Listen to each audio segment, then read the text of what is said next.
പേരക്കുട്ടികൾ രണ്ടാളും വന്നിരുന്നു. അപ്പോൾ അവരോട് ചോദിച്ചാൽ എന്താ വീണത്. അപ്പോൾ അവർ പറഞ്ഞ ജ്യൂസ് മതിയെന്ന്.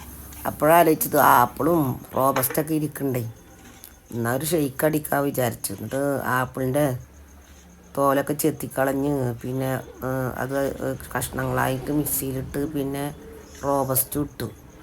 പിന്നെ ഇട്ടത് എന്താ പറയുക, ബദാം വെള്ളത്തിലിട്ടൊന്നുണ്ടാകുന്നില്ല, അത് അതേപോലെ കഴുകിയിട്ട് അതിലേക്കിട്ട്. പിന്നെ ഞാനൊന്നും പശുമ്പാൽ കാച്ചി ഫ്രിഡ്ജിൽ വെക്കും. അപ്പോൾ തണുത്ത പാലുണ്ടായിരുന്നു. അപ്പോൾ ഏതായാലും ഷെയ്ക്ക് അടിക്കാൻ വിചാരിച്ചു. പിന്നെ ഞാനൊന്നും ഷെയ്ക്ക് അടിക്കുമ്പോൾ ഈത്തപ്പഴം ഇടാറ്, മധുരത്തിന് പകരം. വളരെ നല്ലതല്ല ഈത്തപ്പഴം ശരീരത്തിന്. അപ്പോൾ അങ്ങനെ ഇടാറ്. പക്ഷേ ഈത്തപ്പഴം കിഴിഞ്ഞിരിക്കുക.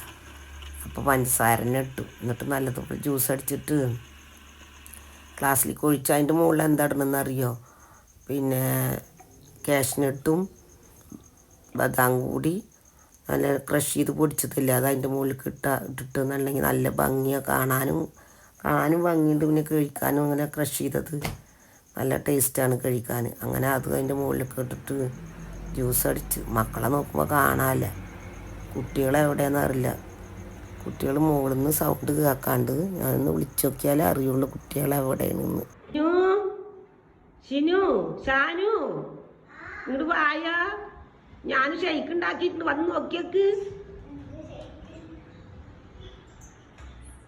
ആപ്പിളൊക്കെ ഉണ്ടാക്കും, ആപ്പിള് ഇതൊക്കെ റോബസ്റ്റൊക്കെ ഇട്ടിട്ട് ഉണ്ടാക്കി കുടിച്ച് നോക്കിയേക്ക്, നല്ല ടേസ്റ്റ് ഉണ്ടാവും.